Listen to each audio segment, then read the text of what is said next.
나는 올해 38이다. 이름은 윤태호, 직업은 영상 제작자다. 주로 지방 곳곳을 돌며 버려진 공간, 사람들의 기억에서 지워진 장소를 기록한다. 그런데 이상하게도 인제 이야기는 처음부터 뭔가 달랐다.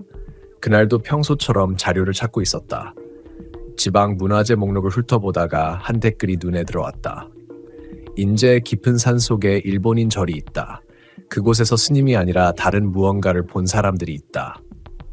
처음엔 별 대수롭지 않게 넘겼다. 하지만 이상하게도 그 글 밑에는 삭제된 게시물입니다 라는 흔적이 반복되어 있었다. 누군가가 그 이야기를 지우려는 듯한 흔적. 그게 내 호기심을 자극했다. 며칠 뒤 나는 인제읍 근처로 향했다. 가을이 막 시작된 10월 초 산 안개가 낮게 깔린 새벽이었다. 도착하자마자 들른 마을 식당에서 나는 아주머니에게 그 절에 대해 물었다. 그녀는 잠시 아무 말도 하지 않았다. 그러다 식탁 위에 있던 젓가락을 내려놓으며 내 눈을 피했다. 그 절 말이지. 거긴 일본 때 사람들이 만든 곳이야. 스님이 아니라 군인들이 드나들었대. 군인들이요? 응. 절이라기보다 뭔가 이상한 걸 모셨다더라. 그녀의 말투엔 어떤 두려움이 섞여 있었다. 나는 자세히 묻고 싶었지만 더 이상 입을 열지 않는 그 분위기에 눌려 그냥 계산만 하고 나왔다. 산으로 들어가는 길은 생각보다 험했다. 지도에도 표시되지 않은 산길이 이어져 있었고 휴대폰 신호는 중간쯤부터 완전히 끊겼다. 나는 그제야 본능적으로 느꼈다. 이 길은 누군가 일부러 잊힌 길이구나. 차를 세우고 한참을 걸었다. 발밑에서 낙엽이 으스러지는 소리가 유난히 크게 들렸다. 그리고 그 소리가 어느 순간부터 두 개였다. 내 발소리와 한 박자 늦게 따라오는 다른 발소리. 처음엔 짐승인가 싶었다. 뒤를 돌아보면 아무것도 없었다. 바람이 나뭇잎을 흔드는 것뿐. 그런데 이상하게도 그 발소리는 내가 멈추면 같이 멈췄다. 심장이 서서히 조여왔다. 숨을 죽인 채 가만히 서 있었는데 그때 멀리서 쿵 하는 소리가 울렸다. 절의 목탁 소리처럼 규칙적인 타격이었다. 이 시간에 이 깊은 산속에서 도저히 말이 안 됐다. 나는 가방에서 녹음기를 꺼내 켰다. 2025년 10월 7일 오전 10시 40분 인제군 남면 산속. 소리가 들린다. 목소리가 떨렸지만 스스로를 진정시키려는 습관처럼 말했다. 그때 안개 사이로 윤곽이 보였다. 붉은 기와 기이하게 휘어진 처마, 그리고 일본식 사찰 특유의 돌계단. 멀리서 봐도 알 수 있었다. 그곳은 오랫동안 버려진 건물이었다. 그런데 이상했다. 절의 지붕 한쪽에서 하얀 연기가 피어오르고 있었다. 마치 누군가 아직 그곳에서 머무는 것처럼. 나는 무의식적으로 카메라를 들었다. 줌을 당기자 지붕 위에서 천천히 흔들리는 흰 천이 보였다. 깃발인가 싶었지만 그 천 끝에 매달린 것은 사람의 팔이었다. 순간 손끝이 얼어붙었다. 말도 안 돼. 나는 숨을 고르며 다시 렌즈를 조정했다. 그런데 이번에는 아무것도 보이지 않았다. 연기도, 팔도, 천도. 마치 내가 본 것은 착시였던 것처럼. 그때 갑자기 뒤에서 낙엽이 크게 밟히는 소리가 들렸다. 돌아서자 한 노인이 서 있었다. 회색 작업복에 손에는 낡은 뱅이를 들고 있었다. 거기 들어가면 안 돼. 목소리가 굳게 단호하게 흘러나왔다. 저는 그냥 영상 찍으러. 그런 건 하지 마. 거기서 뭘 찍든 다 가져온다. 가져온다고요? 그는 대답하지 않았다. 대신 내 옆을 지나 천천히 산길 아래로 내려갔다. 걸음이 묘하게 무거웠다. 발소리가 멀어질수록 내 머릿속엔 그 한마디만 맴돌았다. 다 가져온다. 나는 한참을 그 자리에 서 있었다. 다시 절 쪽을 바라봤을 때 안개가 서서히 걷히며 돌기둥에 새겨진 일본식 문양이 드러났다. 그리고 그 아래 붉게 페인트로 덧칠된 한글이 있었다. 돌아가라. 그 글씨는 마치 누군가 손톱으로 긁어쓴 듯 거칠고 뒤틀려 있었다. 그 순간 공기가 이상하게 변했다. 차가운 바람이 불지도 않았는데 내 뺨을 스치며 식은땀이 흘렀다. 몸속의 공기가 전부 빠져나간 느낌이었다. 나는 그때서야 깨달았다. 이건 단순히 버려진 절이 아니었다. 무언가가 남아있는, 아니 누군가 아직도 여기에 있는 장소였다. 그리고 내 안에서는 설명할 수 없는 감정이 올라왔다. 공포와 동시에 묘한 끌림. 마치 이곳이 나를 오래전부터 기다려온 것처럼. 나는 결국 그 돌계단 앞에 섰다. 손끝이 떨렸지만 그 떨림조차 멈출 수 없었다. 오랜 세월의 먼지가 쌓인 계단 위로 한 발을 내딛는 순간 바로 위쪽 절의 문이 스스로 열렸다. 끼익, 그 소리는 마치 어서 와라 하고 속삭이는 것처럼 들렸다. 절의 문이 열리자 안에서 스산한 냉기가 흘러나왔다. 겨울도 아닌데 그 공기엔 설명할 수 없는 냄새가 섞여 있었다. 낡은 나무 냄새, 곰팡이, 그리고 오래된 향 냄새에 뒤섞인 철 냄새. 그건 피비린내였다. 누가 있습니까? 내 목소리가 허공에 흩어졌다. 대답은 없었다. 대신 안쪽에서 탁, 탁 나무가 튀는 소리가 들려왔다. 조심스럽게 안으로 들어섰다. 발밑에서 오래된 마루가 삐걱거렸고 조금만 움직여도 그 소리가 어둠 속으로 퍼져나갔다. 천장에는 커다란 거미줄이 내려앉아 있었고 불단 자리엔 향로와 나무 그릇이 그대로 남아 있었다. 그런데 이상하게도 향로 안엔 재가 아직도 따뜻했다. 최근까지 누가 온 건가? 손전등을 비추자 향재 사이에 붉은 실이 엉켜 있었다. 실은 불에 탄 흔적이 있었고 그 끝은 마루 아래로 이어져 있었다. 나는 무심코 그 실을 따라갔다. 그리고 마루 밑에서 본 건 일본식 인형이었다. 한복을 입힌 얼굴이 하얗게 칠해진 인형, 눈동자가 없는 그러나 나를 바라보는 듯한 표정이었다. 그 인형 주변에는 무언가가 빽빽하게 적혀 있었다. 낡은 종이에 먹으로 쓴 일본어 문장들. 나는 그것을 휴대폰 카메라로 찍으며 입술을 떨었다. 가르코토, 유사레나이. 용서받지 못한다. 그 순간 바깥에서 쿵 하는 소리가 났다. 문이 닫힌 것이다. 바람이 아니라 누군가 확실히 밀어 닫은 느낌이었다. 나는 급히 문으로 달려갔지만 손잡이가 움직이지 않았다. 마치 밖에서 잠긴 것처럼. 야, 뭐야 이거. 심장이 터질 듯 뛰었다. 문을 세게 흔들자 문 밖에서 딱! 딱! 마치 나무젓가락으로 문틀을 두드리는 소리가 들렸다. 리듬은 일정했다. 2박자 후 한 번 멈추고 다시 3번. 이상하게도 그 박자는 내가 아까 산길에서 들었던 발소리 리듬과 똑같았다. 손전등 불빛이 흔들렸다. 그때 내 시야 끝에 무언가가 보였다. 불단 뒤편, 문짝처럼 가려진 작은 통로. 나는 무의식적으로 그쪽으로 향했다. 문을 밀자 좁은 계단이 아래로 이어져 있었다. 냄새가 진해졌다. 썩은 흙, 눅눅한 향 냄새, 그리고 오래된 사람의 채취 같은 것. 계단 아래에는 불빛 하나 없이 완전히 어두웠다. 하지만 그 어둠 속에서 숨소리가 들렸다. 분명히 사람의 것이었다. 누구 있죠? 이번에도 대답은 없었다. 대신 누군가 천천히 뒤로 물러서는 소리가 났다. 나는 카메라를 들고 녹화를 시작했다. 그때 프레임 안에 잡힌 그림자가 움직였다. 처음엔 내 그림자인 줄 알았다. 하지만 그 그림자는 내 움직임보다 반 박자 빨랐다. 내가 고개를 돌리기도 전에 그것은 이미 다른 방향으로 고개를 돌리고 있었다. 그제야 나는 느꼈다. 이곳에는 시간이 어긋나 있는 무엇이 있다. 이 절 안에서 내가 움직이는 순간 누군가의 과거가 그대로 겹쳐지는 듯한 이상한 어긋남. 바닥에 쌓인 먼지를 밟자 뭔가 푹 꺼지는 소리가 났다. 손전등을 비추니 나무 판자 사이로 낡은 군복이 보였다. 일본군 제복이었다. 가슴 부위엔 총탄 자국 같은 구멍이 여러 개 뚫려 있었고 그 옆엔 작게 접힌 편지가 하나 있었다. 여메누 모노 마스르나, 읽을 수 없는 것을 모시지 말라. 편지를 읽는 순간 머릿속이 어지러워졌다. 아까부터 들리던 목탁 소리가 다시 시작됐다. 이번엔 가까웠다. 그리고 그 소리 위로 여성의 목소리가 겹쳤다. 돌아가라, 돌아가라. 그건 확실히 한국어였다. 절대 사람 목소리가 아니었다. 마치 물속에서 들리는 듯한 늘어진 음성. 하지만 그 속에 분명히 감정이 있었다. 억울함, 분노, 그리고 공포. 나는 계단을 뛰어 올라갔다. 문을 열려 했지만 손잡이는 여전히 잠겨 있었다. 그때 손전등이 꺼졌다. 암흑. 숨이 막히는 공기 속에서 내 귀에 다시 들렸다. 딱, 딱, 딱. 이번엔 문이 아니라 바로 내 등 뒤에서. 나는 몸을 돌렸다. 손끝이 차가운 무언가를 스쳤다. 그리고 그 순간 뒤에서 누군가 내 이름을 불렀다. 태호 씨.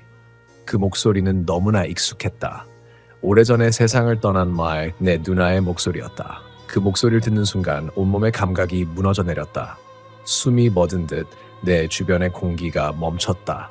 누나의 목소리였다. 10년 전 사고로 세상을 떠난 그 목소리. 절대 여기에 있을 리 없는 사람. 나는 뒤를 돌아보았다. 그러나 그곳엔 아무도 없었다.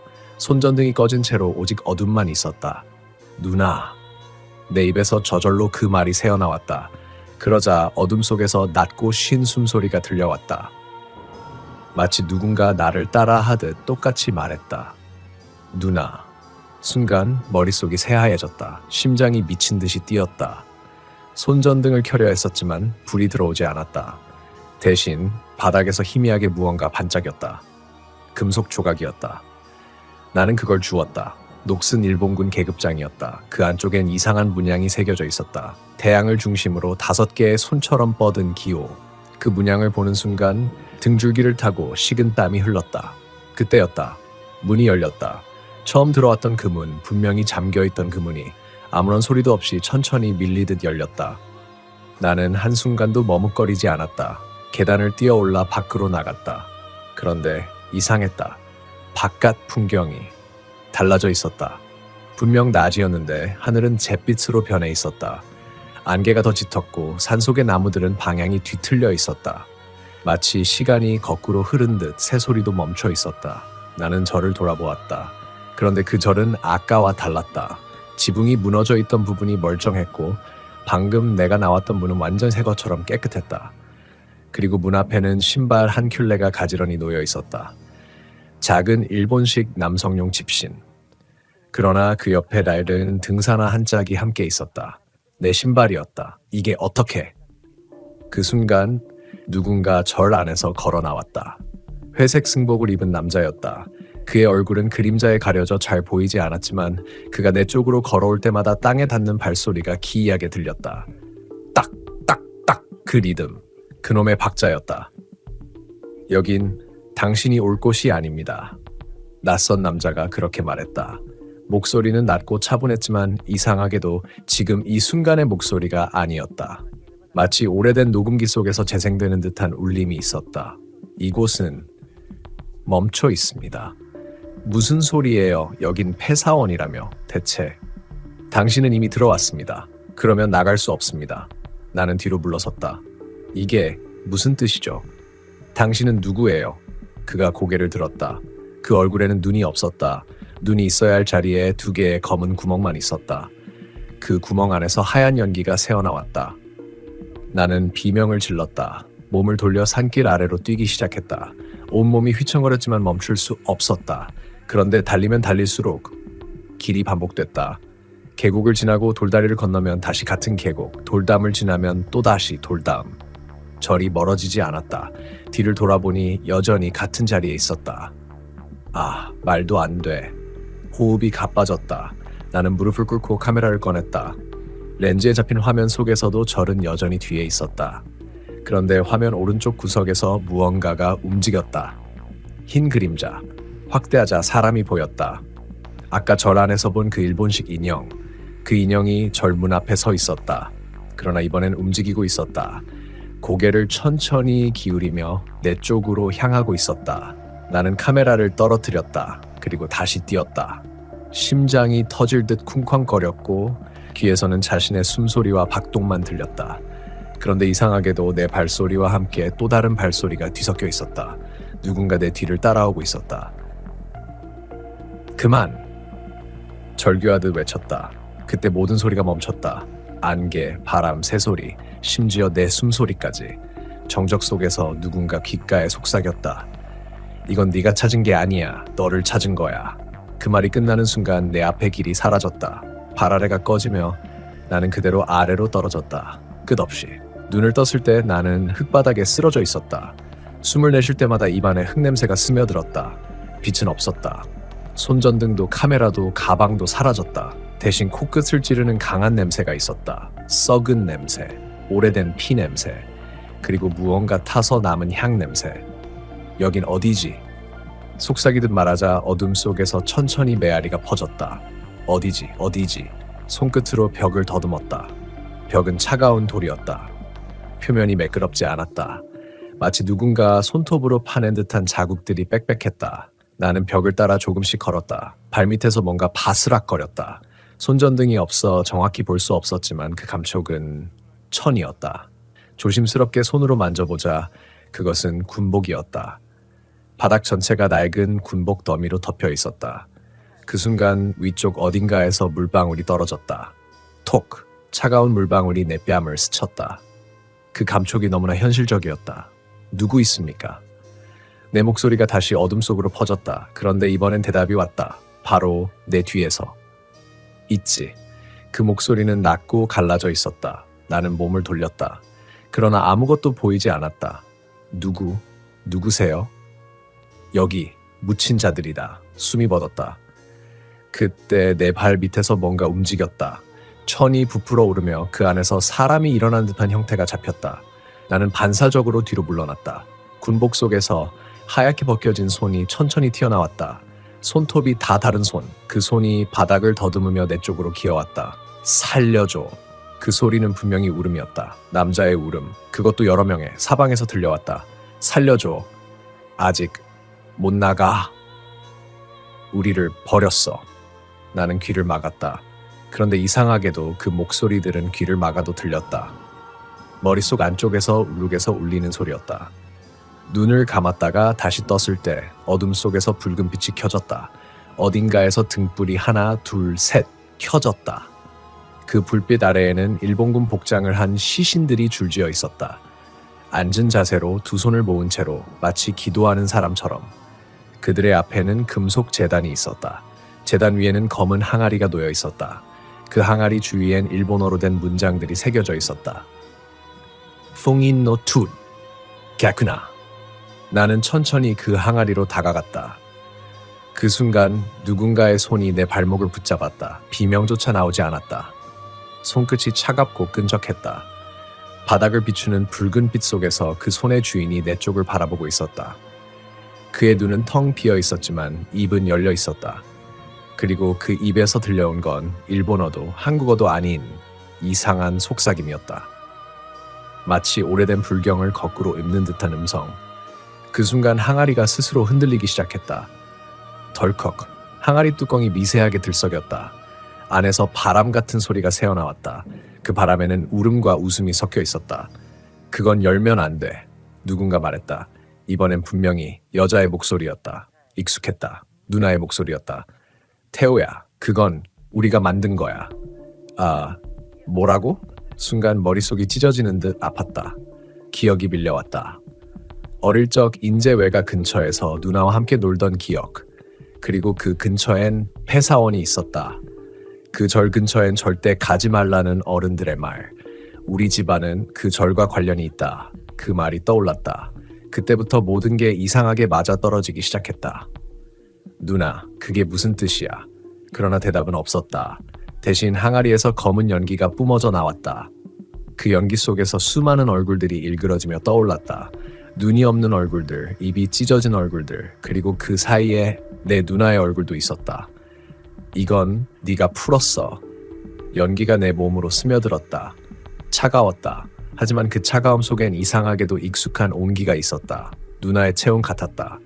왜 나한테 이런 걸 보여줘? 봐야 하니까. 무엇을? 너희가 잊은 것. 그때 지하의 모든 불빛이 꺼졌다. 그리고 한 줄기 목탁 소리, 쿵쿵. 그 리듬은 이제 내 심장박동과 완전히 같았다. 그날 새벽 나는 이상한 소리에 눈을 떴다. 겨울 산처럼 적막했던 절간 안에 바람이 아니라 무언가 긁히는 소리가 났다. 처음엔 나무가 부딪히는 건가 싶었다. 하지만 그 소리는 일정했고 방향이 있었다. 벽 뒤에서, 정확히 내가 자고 있는 방 벽 너머에서. 나는 숨을 죽이고 귀를 기울였다. 스크, 스크. 길고 끈질긴 소리.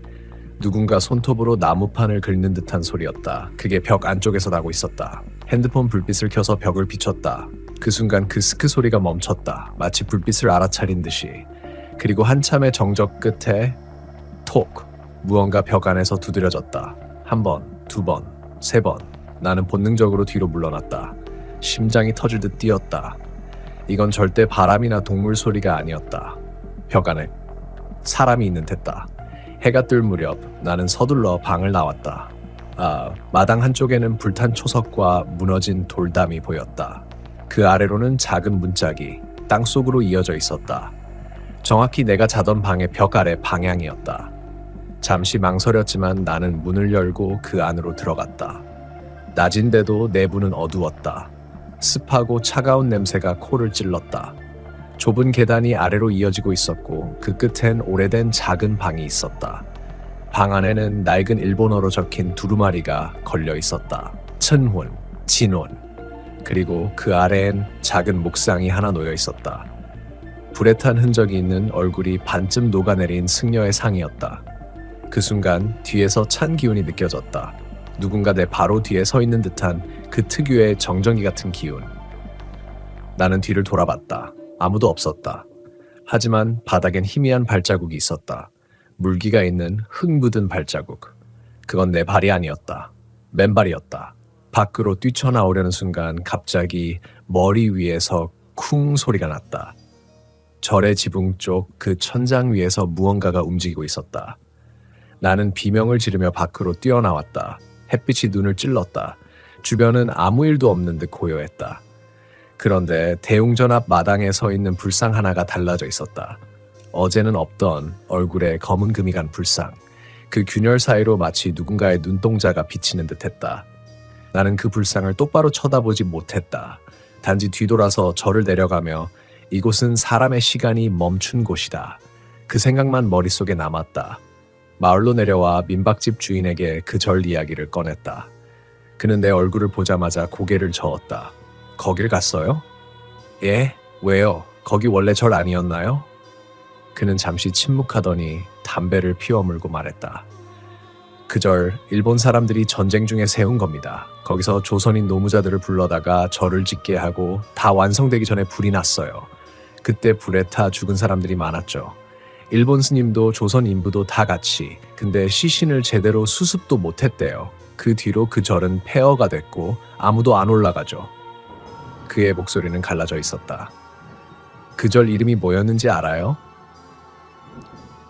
진혼스.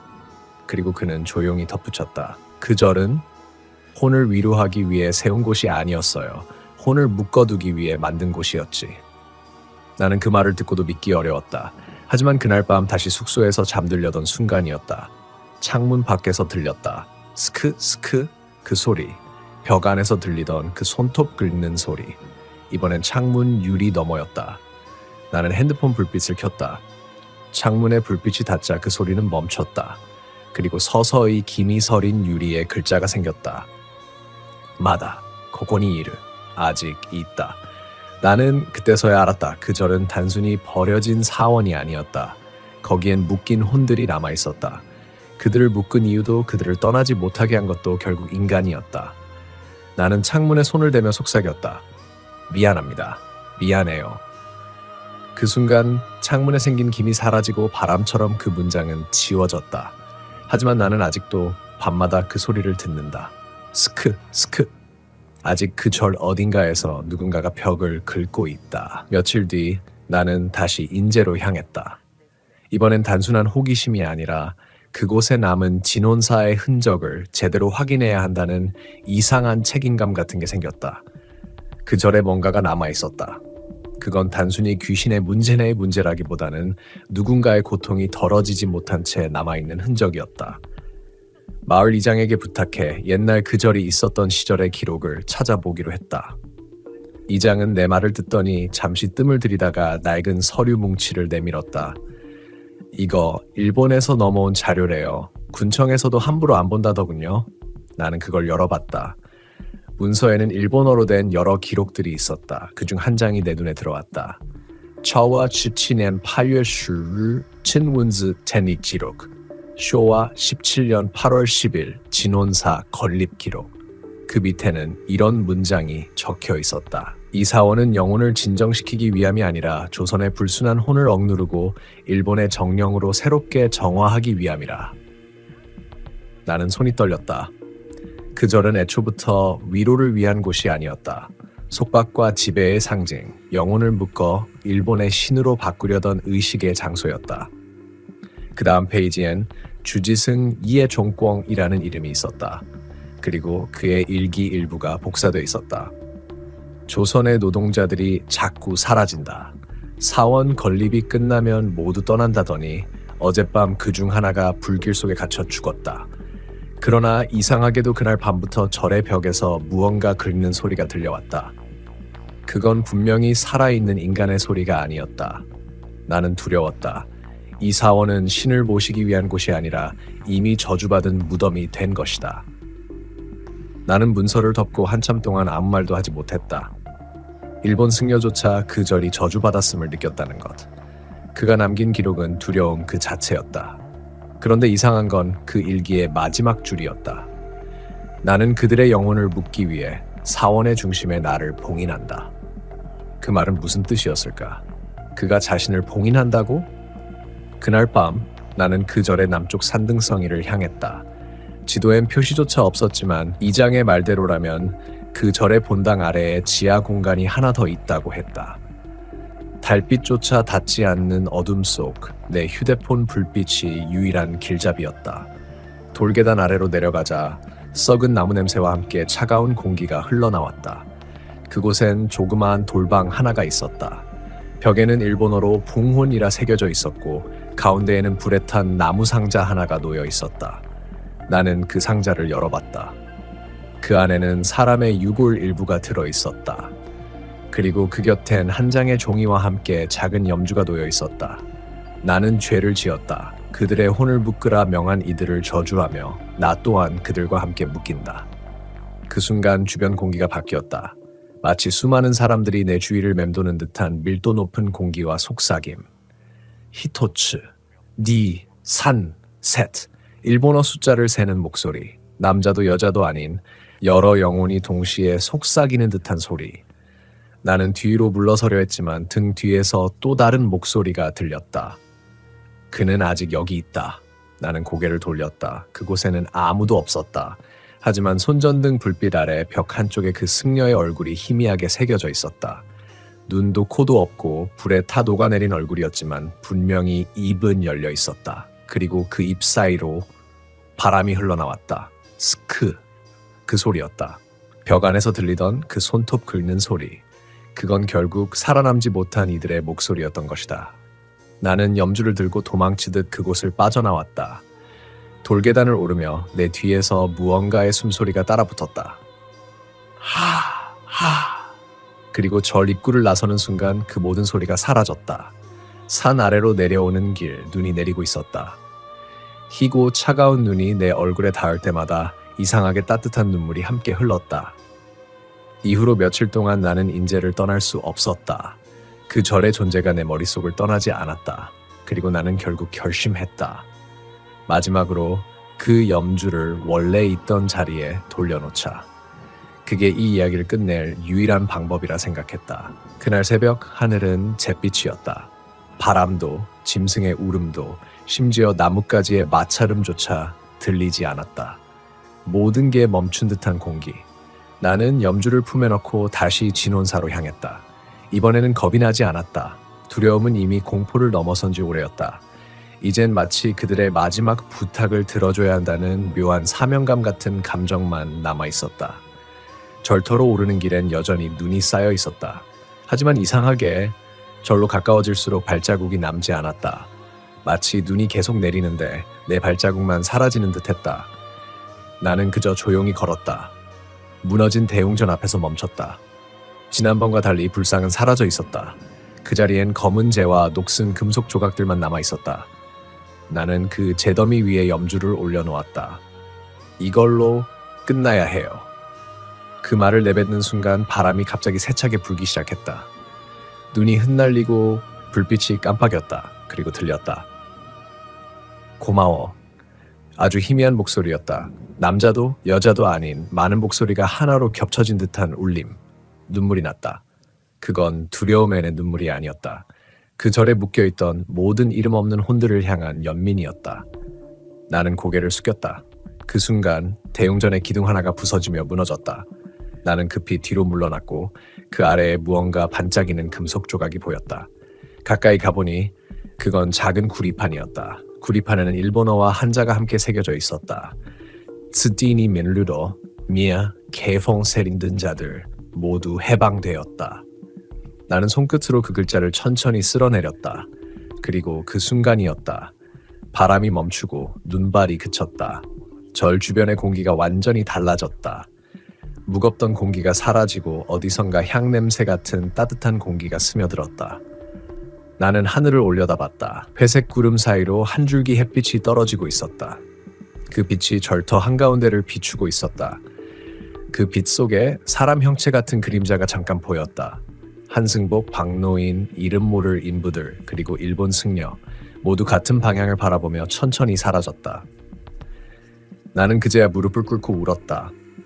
그건 두려움도 한도 아니었다. 그저 누군가의 기억이 이 세상에서 완전히 잊히지 않았다는 그 사실이 나를 울게 했다. 그날 이후 진원사 절터는 눈 속에 완전히 묻혔다. 몇 주 뒤 다시 찾아갔을 때 그곳은 흔적조차 없었다. 불상도 석등도 돌계단도 전부 사라지고 그 자리에 작은 돌탑 하나만 남아 있었다. 그 탑 앞에는 누군가가 세운 듯한 작은 팻말이 있었다. 이곳에서 잠든 모든 이의 영혼에 더 이상 소리가 닿지 않기를. 나는 아직도 그날의 소리를 기억한다. 그 긁히던 소리, 벽 안에서, 창문 너머에서 들리던 그 끈질긴 신호. 이제 그 소리는 들리지 않는다. 대신 가끔 아주 조용한 밤이면 귓가에 속삭이듯 들려온다. 아리가또, 고마워. 그 후로 내 삶은 조금 달라졌다. 어느 곳을 가든 무너진 절이나 오래된 폐가를 보면 나는 잠시 멈춰서서 묵념을 올린다. 그곳이 누군가에게는 단순한 폐허일지 몰라도 나에겐 멈춘 시간, 갇힌 기억, 그리고 해방되지 못한 혼들의 자리로 느껴지기 때문이다. 그리고 나는 지금도 믿는다. 진원사에서 사라진 그 염주가 어딘가에서 여전히 반짝이고 있을 거라고. 그 빛이 누군가의 길을 밝혀주고 있을 거라고. 이야기를 끝내며 당신에게 한 가지 말만 남기고 싶다. 당신이 산속에서 누군가의 이름을 모르는 불상을 보게 된다면 그냥 지나치지 말라. 그건 단순한 돌덩이가 아니다. 누군가의 마지막 목소리이자 세상에 남기고 간 기억의 형태일지도 모른다. 나는 백령도에서 태어나 자랐다. 섬의 공기는 늘 짠내가 섞여 있었고 바람은 계절을 가리지 않고 세게 불었다. 어린 시절에는 그게 그냥 자연스러운 일상이었다. 그런데 어머니는 종종 말했다. 이 섬엔 오래된 바람이 있어. 그냥 바람이 아니라 그 바람이 지나간 자리는 꼭 무언가 남지. 그때는 그게 무슨 뜻인지 몰랐다.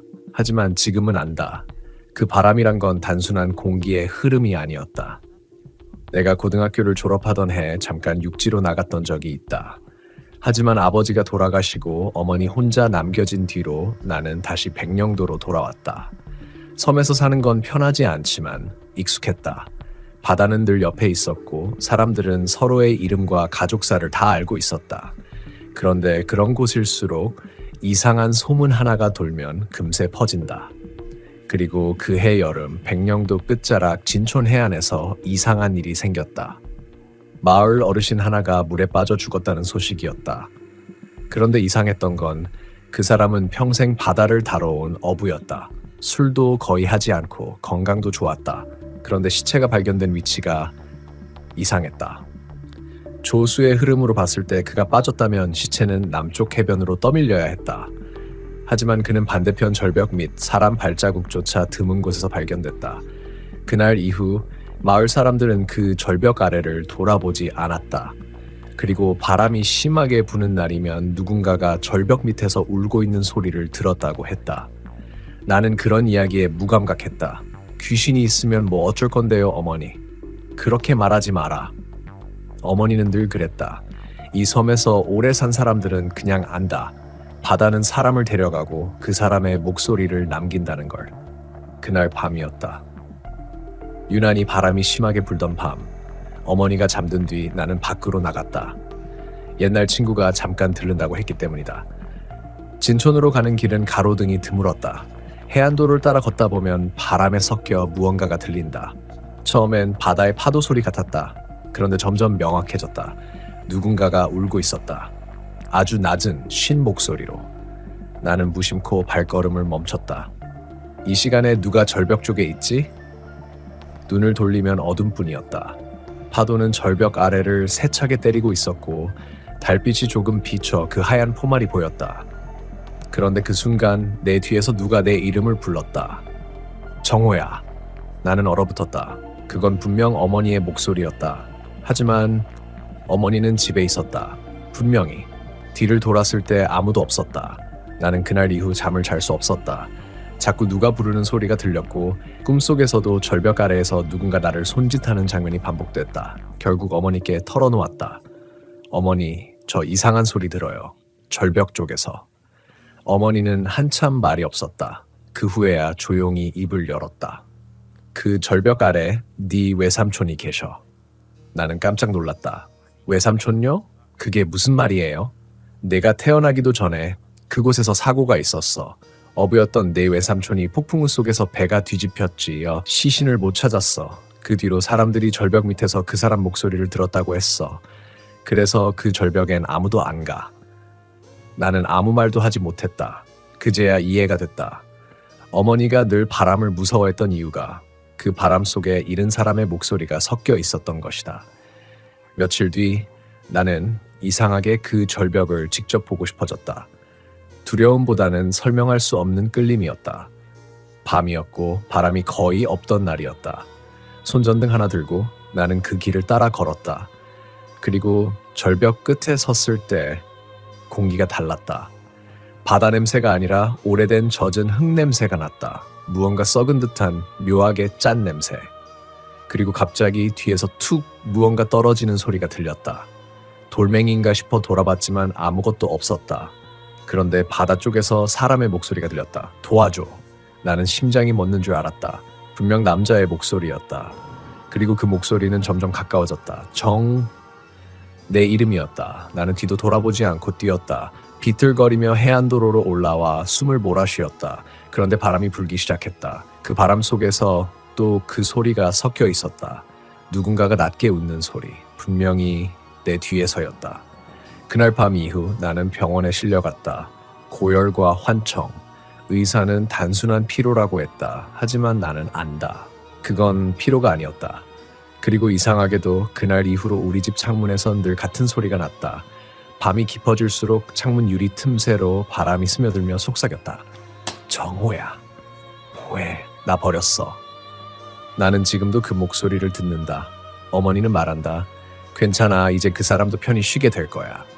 하지만 이상하게도 바람이 불면 그 목소리는 더 선명해진다. 그건 마치 누군가 아직 이곳에 있다는 듯한, 살아있는 듯한 호흡이었다. 며칠 동안 나는 창문을 열지 못했다. 바람이 불 때마다 그 소리가 다시 들릴까 두려워서였다. 하지만 이상하게도 소리가 끊기면 또 불안했다. 아무 소리도 나지 않는 밤은 너무 조용해서 마치 숨소리마저 삼켜버릴 것 같다. 어머니는 그런 내 모습을 보며 말했다. 정호야, 사람은 말이야. 어떤 소리를 잊지 못할 때가 있어. 그게 내 잘못이 아니라 그냥 이 섬이 그러한 거야. 나는 이해하지 못했다. 이 섬이 그런 거라뇨? 백령도 바람은 오래된 소리를 품고 있어. 그냥 지나가는 게 아니야. 어떤 사람은 그걸 듣고 어떤 사람은 못 들어. 네가 들었다는 건 그 사람이 널 기억한다는 거겠지. 그 말이 이상하게 마음에 걸렸다. 그 사람이 나를 기억한다? 외삼촌이라면 난 그를 만난 적도 없는데 그날 밤 잠을 이루지 못하고 마루에 앉아 있었다. 바람 소리가 살짝 스치듯 들렸다. 그때였다. 거실 벽에 걸린 오래된 액자 하나가 흔들렸다.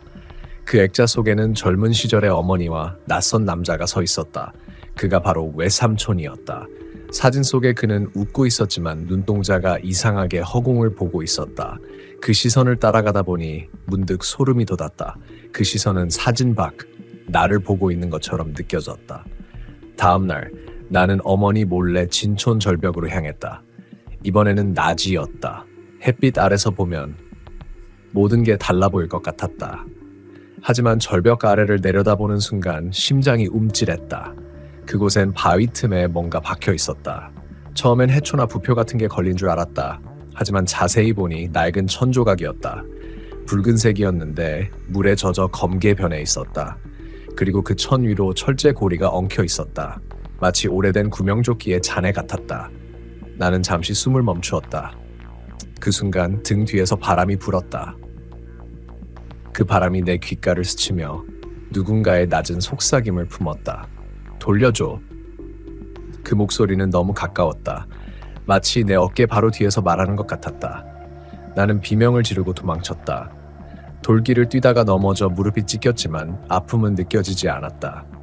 겨우 마을 입구까지 내려와 숨을 고르는데 그때 한 노인이 나를 불렀다. 야, 거기 어디 갔다 왔어? 그는 마을의 최씨 할아버지였다. 백령도에서 가장 오래 산 사람 중 하나였다. 진촌 절벽교 거기 뭐가 있어서요? 그는 잠시 말없이 나를 보다가 천천히 말했다. 그 절벽은 그냥 절벽이 아니야. 예전엔 들림바위라 불렀지. 들림바위요? 그래, 바람에 들린다는 뜻이야. 바람이 사람 목소리를 담아서 되돌린다 하지. 그래서 옛날엔 그 절벽 아래서 잃은 사람 이름을 부르면 그 사람이 대답한다고 믿었어. 나는 소름이 돋았다. 그럼 그 소리가 진짜. 할아버지는 내 말을 끊으며 말했다. 누구를 불렀는지 모르겠지만 들린다면 그건 이미 네 곁에 있는 거야. 그날 밤 나는 잠을 자지 않았다. 집안이 이상했다. 벽에서 나는 습기 냄새, 천장에서 뚝뚝 떨어지는 물소리, 그리고 어머니의 방문 틈 아래에서 새어나오는 희미한 촛불빛. 나는 몰래 다가가 문을 살짝 열었다. 어머니는 바닥에 무언가를 펴놓고 있었다. 사진 몇 장, 낡은 편지, 그리고 검은 천 위에 흰 소금을 뿌리며 중얼거렸다. 이제 그만 가. 제발 이제 그만 가라. 그 목소리는 떨리고 있었다. 나는 놀라 문을 열었다. 어머니, 뭐 하세요? 어머니는 화들짝 놀라더니 급히 천을 접어 숨겼다. 들어오지 마. 정호야, 이건 네가 보면 안 돼. 대체 뭔데요? 그날 내 외삼촌이 바다에 나간 이유, 그건 그냥 폭풍 때문이 아니었어. 그 말에 숨이 멎었다. 무슨 뜻이에요? 그 사람은 그날 나를 찾으러 갔던 거야. 그날 싸웠거든. 내가 그 사람의 약혼녀였으니까. 순간 세상이 멈춘 것 같았다. 외삼촌이 어머니의 약혼자였다고요? 그래. 하지만 그는 나보다 네 아버지를 먼저 떠올렸지. 친구였으니까. 결국 난 네 아버지를 택했고 그는 바다로 나갔어. 그날 폭풍 속에서 돌아오지 못했지. 어머니의 눈에 눈물이 맺혔다. 그래서 그 절벽을 아무도 가지 말라 한 거야. 그 바람은 그날 그가 마지막으로 내 이름을 부르던 바람이야. 그 소리를 네가 들었다면. 어머니의 목소리가 떨렸다. 그가 아직 떠나지 못한 거야. 나는 말없이 방을 나왔다. 심장이 빠르게 뛰었다. 그가 어머니를 찾았던 이유, 그리고 지금 나를 부르는 이유, 그건 단순한 우연이 아닐지도 몰랐다. 나는 그의 피를 반쯤 이어받은 사람이다. 그리고 어머니가 그를 버렸던 날, 그는 바람 속에 갇혔다. 그날 밤 다시 바람이 불었다. 이번엔 집 안으로까지 스며들어왔다. 창문이 덜컥거리며 울렸다. 나는 창문을 닫으려 다가갔다. 그런데 창문 유리 너머로 어렴풋이 사람의 형체가 비쳤다. 바다 쪽에서 젖은 머리카락이 얼굴에 붙은 남자가 나를 보고 있었다. 그의 입이 느리게 움직였다. 소리는 없었지만 분명히 알 수 있었다. 그가 하는 말은 돌려줘. 나는 그대로 굳어 있었다. 창문 너머의 형체는 조금도 움직이지 않았다. 파도 소리가 들리지 않을 정도로 그 순간엔 세상이 멈춘 듯했다. 그의 눈은 유리창을 뚫어 내 시선을 꿰뚫고 있었다. 그리고 입 모양이 다시 움직였다. 이번엔 더 분명했다. 돌려줘. 그걸. 그 순간 바람이 세차게 불어 창문이 흔들렸다. 나는 반사적으로 손을 들어 창문을 닫았다. 쿵! 닫히는 소리와 함께 유리는 미세하게 금이 갔다. 다시 밖을 봤을 때는 아무것도 없었다. 그저 검은 바다와 달빛이 번지는 수평선만 남아있었다. 나는 멍하니 그 자리에 앉아 있었다. 도대체 그걸이 뭘까? 그가 찾는 것은 내가 갖고 있는 무언가일까? 아니면 어머니가 숨긴 무언가일까? 다음날 나는 어머니가 숨겼던 천과 사진들을 찾았다. 방구석 오래된 장롱 아래에는 작은 나무 상자가 있었다. 열어보니 낡은 편지 묶음과 함께 녹슨 고리 하나가 들어있었다. 구명조끼의 고리 같았다. 편지는 대부분 젖어 있었지만 몇 장은 읽을 수 있었다. 순희야, 바람이 불면 내 이름이 들린다. 너는 이제 육지로 가겠지만 나는 아직 이 섬에 남아. 내 마음은 바다보다 무겁다. 내가 바람이 된다면 내 옆을 스칠 수 있을까? 그 글씨는 떨리고 있었다. 그리고 마지막 편지의 끝엔 이런 문장이 있었다. 만약 내가 돌아오지 못한다면 내 마음을 돌려줘. 바람에 흩어지기 전에. 그 순간 등줄기를 타고 식은땀이 흘렀다. 그가 말한 그걸은 바로 그의 마음이었다. 그리고 어머니는 아직 그걸 돌려주지 못한 것이다. 그날 저녁 어머니에게 물었다. 이 편지 왜 숨겼어요? 어머니는 한참 동안 대답하지 않았다. 그건 내가 잃어버린 게 아니야. 그 사람이 남긴 거야. 그럼 왜 아직 가지고 계세요? 그게 그 사람을 붙잡고 있는 거잖아요. 어머니는 떨리는 손으로 머리를 감쌌다. 너는 몰라. 그날 밤 나는 이미 그걸 바다에 던졌어. 그런데 다음날 다시 집 앞에 있었어. 젖은 상태로 내 발밑에. 나는 말을 잃었다. 그날 이후로 바람이 불 때마다 그 사람 목소리가 들렸어. 돌려달라고. 내가 다시 버려도 다시 돌아오더라. 어머니의 눈가에서 눈물이 흘렀다. 이젠 네가 들었으니 아마 다음은 너일 거야. 나는 방으로 돌아와 문을 잠갔다. 다음은 나? 그 말이 귓가에서 계속 맴돌았다. 그리고 갑자기 방 안의 공기가 달라졌다. 차가운 바람이 창문 틈으로 스며들더니 커튼이 흔들렸다. 그 안쪽에서 희미하게 젖은 손자국이 나타났다. 창문 유리 안쪽이었다. 나는 숨이 막혔다. 손자국은 천천히 아래로 미끄러지며 마치 안에서 밖으로 나가려는 것처럼 흔들렸다. 그때 방 안 공기가 한순간 멎더니 누군가의 목소리가 울렸다. 돌려줘. 바다로. 그 목소리는 낮고 젖어 있었다. 바람이 아닌 명확한 인간의 목소리였다. 나는 그 말을 듣는 순간 한 가지 결심을 했다. 다시 절벽으로 가야 했다. 그것만이 끝내는 길일지도 모른다. 밤이 되자 나는 손전등과 상자를 들고 집을 나섰다. 어머니는 잠들어 있었고 집안은 고요했다. 길은 익숙했지만 어둠 속의 섬은 낯설었다. 풀잎이 바람에 스치는 소리, 멀리서 들려오는 개 짖는 소리, 그리고 내 발자국 소리만이 이어졌다. 절벽에 도착했을 때 바다는 잔잔했다. 달빛이 수면에 부서지고 그 빛이 내 발 아래로 이어졌다. 나는 상자를 꺼냈다. 이걸로 끝나겠지. 하지만 손이 떨렸다. 바다 쪽을 바라보자 안개가 피어오르고 있었다. 그 안개 사이에서 희미하게 누군가 서 있는 게 보였다. 물에 젖은 머리카락, 흰 셔츠, 그리고 검은 그림자 같은 눈동자. 그는 나를 보고 있었다. 돌려줘. 그 목소리가 바람을 타고 들렸다. 나는 상자를 들고 절벽 끝으로 걸었다. 이제 돌려드릴게요. 상자를 던지려는 순간 발밑에 돌이 부서졌다. 몸이 휘청이며 절벽 아래로 떨어질 뻔했다. 그때 차가운 손이 내 팔을 붙잡았다. 심장이 얼어붙었다. 그 손은 물에 젖어 있었고 힘이 있었다. 나는 반사적으로 그 손을 쳐냈다. 손전등이 떨어져 빛이 굴러가며 절벽 아래를 비췄다. 그 빛 속에 수많은 손자국이 보였다. 바위 위에 흙 위에 그리고 돌틈 사이마다 마치 누군가들이 계속 기어오르려 했던 흔적처럼. 나는 소리를 질렀다. 그 순간 바람이 휘몰아쳤다.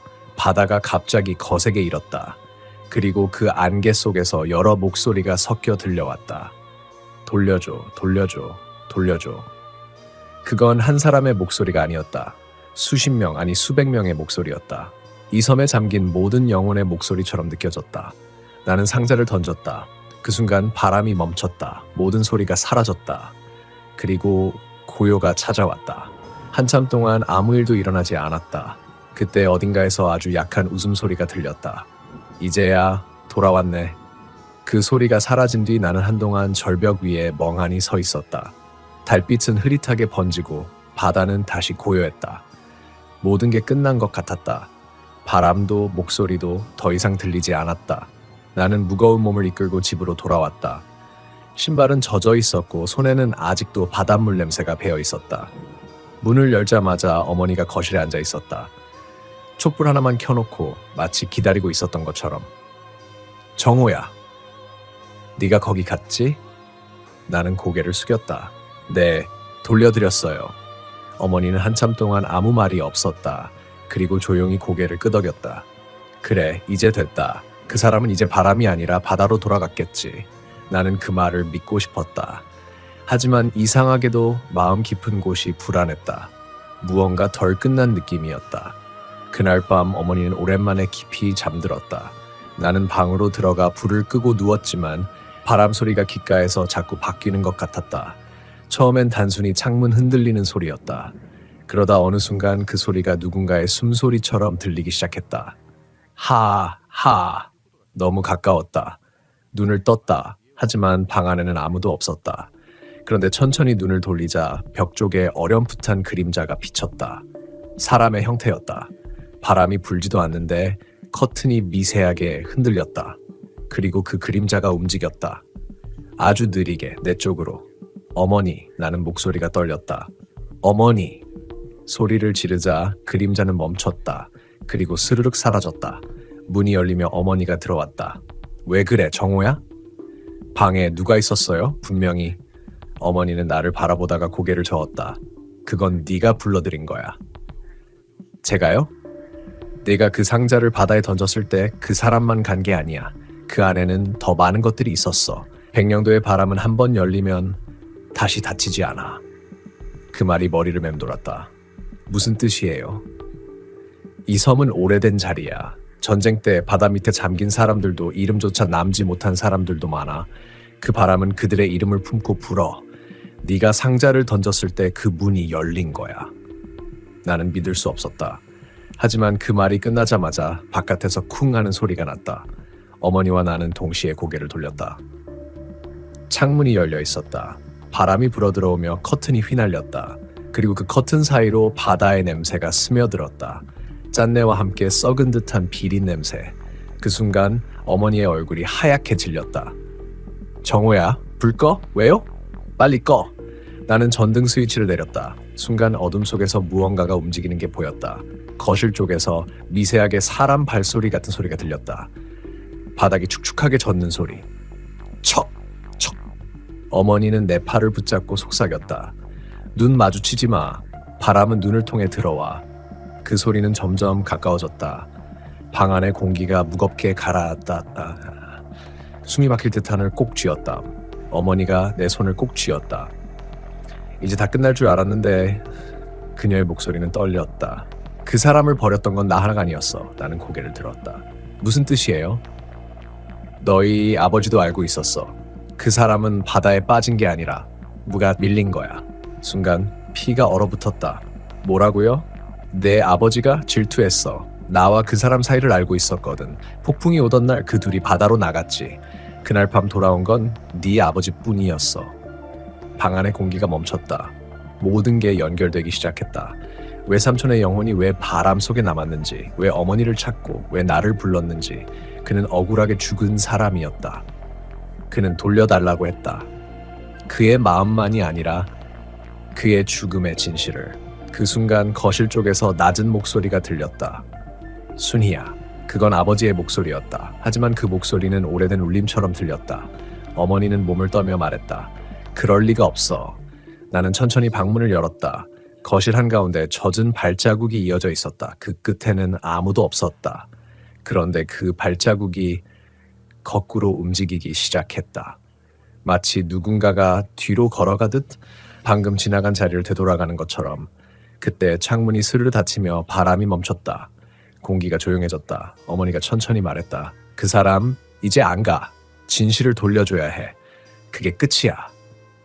그날 밤 나는 잠을 이루지 못했다. 창문을 닫아도 문틈 사이로 스며드는 바람 소리가 계속 들렸다. 돌려줘, 진실을. 그건 바람이 아니라 분명히 목소리였다. 어머니도 듣고 있었다. 그녀의 손이 계속 떨리고 있었다. 정호야, 우리 내일 그 절벽으로 가야 해. 왜요? 그 사람은 아직 거기 있어. 내 아버지가 감춘 거야. 아침이 되자 하늘은 회색빛으로 가라앉아 있었다. 바다는 잔잔했지만이 그 잔잔함이 오히려 더 무서웠다. 섬 사람들은 누구도 바다 쪽으로 향하지 않았다. 항구에는 배가 한 척도 나가 있지 않았다. 백령도 사람들은 바람이 불지 않는 날을 오히려 두려워했다. 어머니와 나는 절벽 쪽으로 향했다. 발밑에 돌들이 축축했고 오래된 김냄새가 섞인 바람이 불었다. 절벽에 다다르자 어머니가 멈춰섰다. 그녀는 천천히 입을 열었다. 그날 너희 아버지가 이 절벽에서 그 사람을 밀었어. 왜요? 나 때문이야. 나는 그 사람을 사랑했거든. 하지만 그 사람은 떠나겠다고 했어. 전쟁터로 가면 다시 돌아오지 못할 거라고 했는데 내 아버지가 알게 됐어. 그리고 폭풍이 치던 그날 그 사람을 부른 거야. 그녀는 절벽 끝을 바라봤다. 그날 밤 나는 바람이 잠시 멈춘 틈에 분명히 들었어. 순이야, 왜 나를? 그게 마지막이었어. 그녀는 주저앉았다. 그날 이후 이 섬에선 항상 바람이 불었어. 잠시라도 멈추면 그 소리가 들리거든. 무슨 소리요? 죽은 자들이 묻는 소리야. 왜 나를 버렸냐고. 나는 그제야 깨달았다. 바람은 그 사람들의 목소리였다. 전쟁에서, 폭풍에서 혹은 사랑에서 버려진 자들의 소리. 그 모든 게 이 섬의 공기 속에 스며들어 있었다. 그때였다. 절벽 아래에서 무언가 움직였다. 물결이 아닌데 형태가 있었다. 마치 사람이 기어오른 듯한 실루엣. 하얗게 빛나는 손 하나가 바위 위로 올라왔다. 그리고 또 하나, 차갑고 젖은 손이 절벽을 붙잡고 있었다. 어머니가 울부짖었다. 그만 와. 이제 다 말했어. 그때는 내가 겁이 났어. 사랑했지만 지킬 용기가 없었어. 그녀는 절벽 끝으로 달려가 외쳤다. 이젠 나를 데려가도 돼. 나는 그녀를 붙잡으려 뛰었다. 엄마, 안 돼요. 그 순간 거대한 바람이 불었다. 귀를 찢는 듯한 소리. 눈을 뜰 수 없을 만큼 강한 돌풍이 우리를 덮쳤다. 그리고 그 안에서 들렸다. 이제야 진실을 들었네. 그 목소리는 분명 외삼촌의 것이었다. 그러나 그 안에는 원망이 아닌 안도가 섞여 있었다. 눈을 떴을 때 어머니는 절벽 끝에 그대로 누워 있었다. 바람은 멎어 있었다. 하늘은 이상할 정도로 맑았다. 마치 모든 게 끝난 듯했다. 나는 천천히 그녀를 안아 올렸다. 그녀의 얼굴엔 눈물이 말라 있었다. 그날 이후 바람은 다시 불지 않았다. 며칠 뒤 나는 어머니의 장례를 치렀다. 섬 사람들은 조용히 참여했다. 아무도 묻지 않았다. 하지만 모두 알고 있었다. 이 섬의 바람이 잠잠해졌다는 것을. 그날 밤 홀로 집에 앉아 있는데 창밖에서 아주 약한 파도 소리가 들렸다. 그건 평화로웠다. 그런데 그 속에서 아주 미세하게 누군가의 목소리가 섞여 있었다. 고맙다. 그 한마디였다.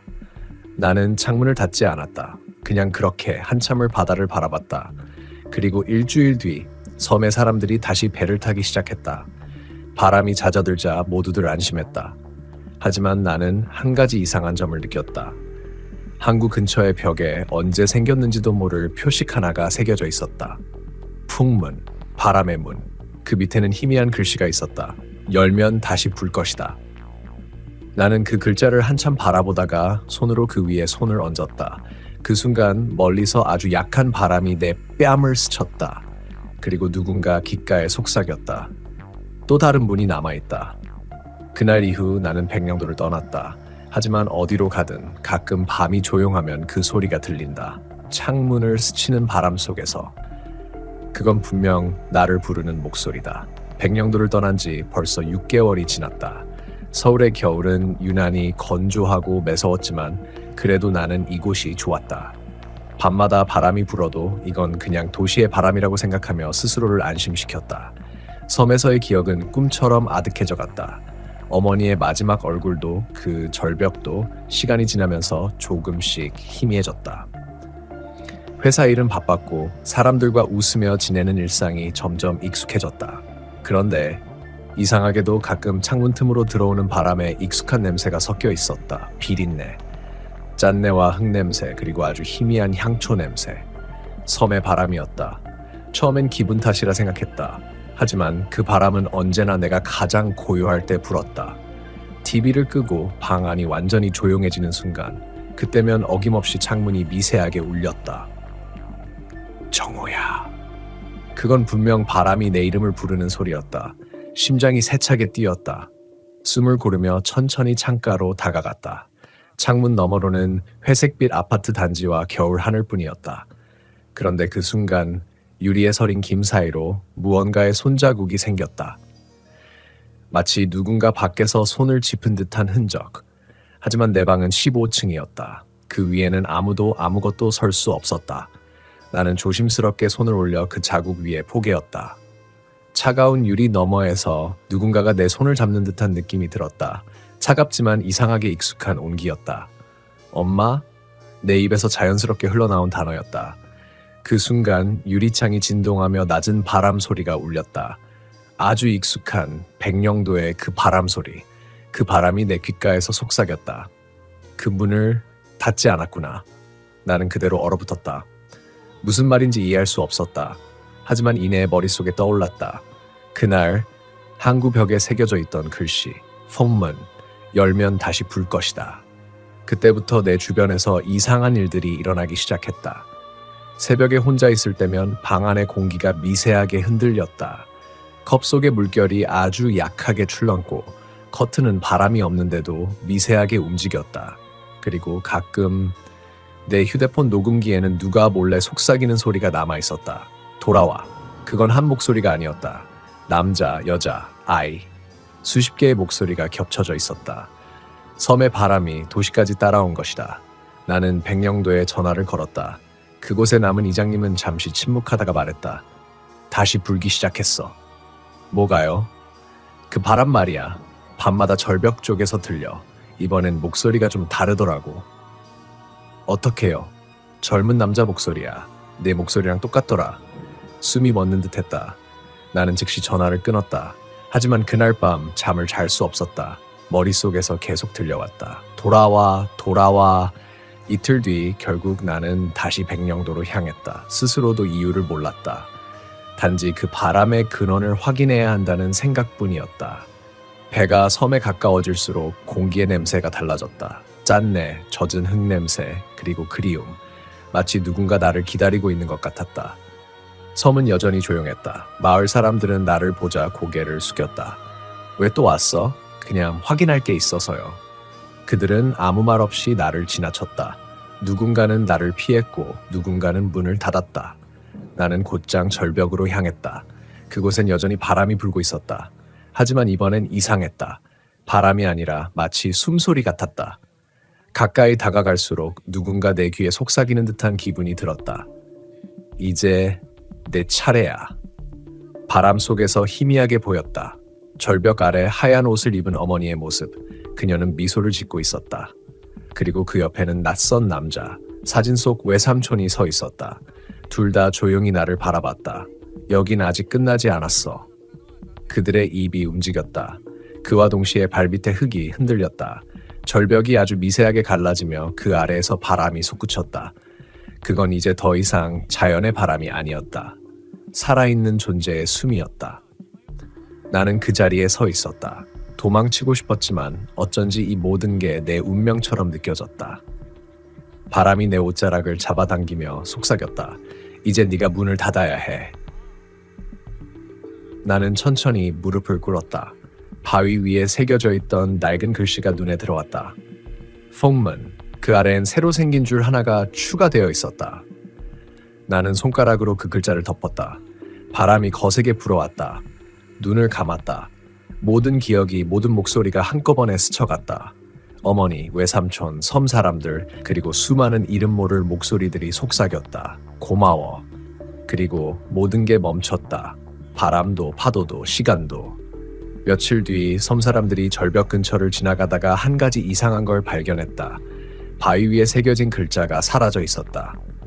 그 대신 바람이 완전히 멎어 있었다. 그날 이후 백령도에는 더 이상 세찬 바람이 불지 않았다. 사람들은 평화를 되찾았다고 말했다. 하지만 밤이 깊어지면 가끔 아주 약한 바람이 불어온다고 한다. 그리고 그 바람 속에는 누군가의 낮은 목소리가 섞여 있다고. 닫았다. 이야기는 여기서 끝난다. 하지만 그 바람이 완전히 사라졌는지는 아직 아무도 모른다.